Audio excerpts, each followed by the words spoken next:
ابن محمد علي. تاني احمد كمال ده مركب، ويوسف كمال ده مركب يعني، واحمد رفعت ده مركب. احمد رفعت ده كان احتمال هو اللي يحكم مصر، بس الخديوي اسماعيل بحركه ما كده يعني يطول شرحها هو اللي حكم. المهم، فيوسف كمال ده كان عنده املاك كتيره جدا جدا جدا في نجع حمادي وفي مصر وفي الصعيد وفي كل حته. عمل ايه بقى يوسف كمال؟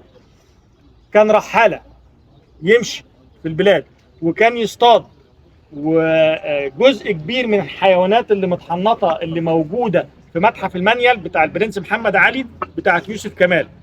وكان بيدفع فلوس كتير قوي للترجمات، يترجم كتب. وهو اللي انشا كليه الفنون الجميله 1907 او 1908، كانت في درب الجماميز الاول. وهو اللي استقدم الاساتذه بتوع الرعيل الاول اللي درسوا فيها. فالراجل ده له ايادي بيضاء كثيره يعني. وكان بيشتري على حسابه لوحات فنيه، وكان بيشتري اثار اسلاميه. والنواه الاولى للمتحف الاسلامي دي مقتنيات يوسف كمال.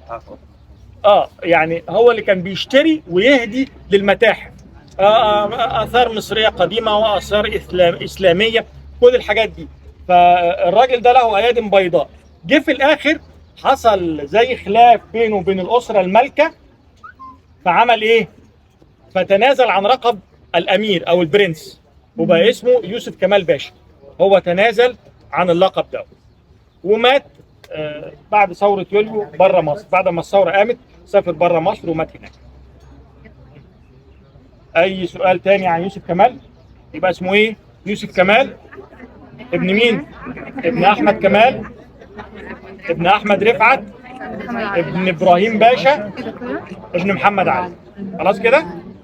يلا.